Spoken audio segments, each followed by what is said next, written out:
वंशीधरं तोत्रधर नमामि मनोहरं मोहहरं च कृष्णम्। मालाधरं धर्मधुरंधरं च पार्थस्य सारथ्यकरं च देवं कर्तव्यदीक्षा च समत्वशिक्षा ज्ञानस्य भिक्षा शरणागति च। ददाति गीता करुणार्द्रभूता कृष्णेन गीता जगतो हिताय।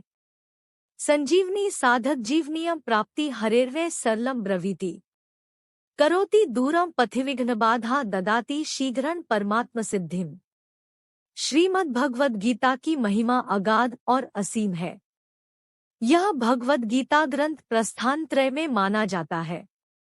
मनुष्य मात्र के उद्धार के लिए 3 राजमार्ग प्रस्थानत्रय नाम से कहे जाते हैं। एक वैदिक प्रस्थान है जिसको उपनिषद कहते हैं, एक दार्शनिक प्रस्थान है जिसको ब्रह्मसूत्र कहते हैं, और एक स्मार्त प्रस्थान है जिसको भगवद गीता कहते हैं। उपनिषदों में मंत्र है, ब्रह्मसूत्र में सूत्र है और भगवद गीता में श्लोक है। भगवद गीता में श्लोक होते हुए भी भगवान की वाणी होने से ये मंत्र ही है। इन श्लोकों में बहुत गहरा अर्थ भरा हुआ होने से इनको सूत्र भी कह सकते हैं। उपनिषद अधिकारी मनुष्यों के काम की चीज है और ब्रह्मसूत्र विद्वानों के काम की चीज है, परंतु भगवद गीता सभी के काम की चीज है। भगवद गीता एक बहुत ही अलौकिक विचित्र ग्रंथ है।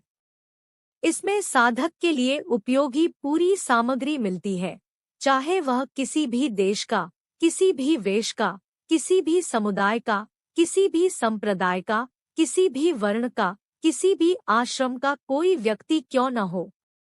इसका कारण यह है कि इसमें किसी समुदाय विशेष की निंदा या प्रशंसा नहीं है, प्रत्युत वास्तविक तत्व का ही वर्णन है। वास्तविक तत्व परमात्मा वह है जो परिवर्तनशील प्रकृति और प्रकृतिजन्य पदार्थों से सर्वथा अतीत और संपूर्ण देश, काल, वस्तु, व्यक्ति, परिस्थिति आदि में नित्य निरंतर एक रस एक रूप रहने वाला है। जो मनुष्य जहाँ है और जैसा है, वास्तविक तत्व वहाँ वैसा ही पूर्ण रूप से विद्यमान है, परंतु परिवर्तनशील प्रकृतिजन्य वस्तु, व्यक्तियों में रागद्वेष के कारण उसका अनुभव नहीं होता। सर्वथा रागद्वेष रहित होने पर उसका स्वतः अनुभव हो जाता है।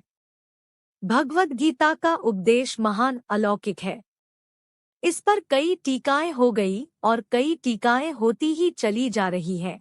फिर भी संत महात्माओं, विद्वानों के मन में गीता के नए नए भाव प्रकट होते रहते हैं। इस गंभीर ग्रंथ पर कितना ही विचार किया जाए तो भी इसका कोई पार नहीं पा सकता। इसमें जैसे जैसे गहरे उतरते जाते हैं, वैसे ही वैसे इसमें से गहरी बातें मिलती चली जाती हैं।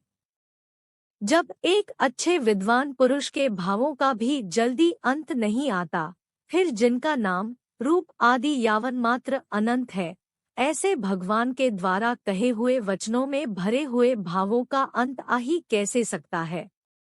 इस छोटे से ग्रंथ में इतनी विलक्षणता है कि अपना वास्तविक कल्याण चाहने वाला किसी भी वर्ण, आश्रम, देश, संप्रदाय, मत आदि का कोई भी मनुष्य क्यों न हो, इस ग्रंथ को पढ़ते ही इसमें आकृष्ट हो जाता है।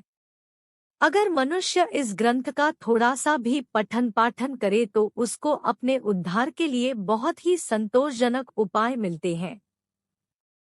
हर एक दर्शन के अलग अलग अधिकारी होते हैं, पर गीता की यह विलक्षणता है कि अपना उद्धार चाहने वाले सब के सब इसके अधिकारी हैं। भगवद गीता में साधनों का वर्णन करने में, विस्तार पूर्वक समझाने में, एक एक साधन को कई बार कहने में संकोच नहीं किया गया है, फिर भी ग्रंथ का कलेवर नहीं बढ़ा है। ऐसा संक्षेप में विस्तार पूर्वक यथार्थ और पूरी बात बताने वाला दूसरा कोई ग्रंथ नहीं दिखता।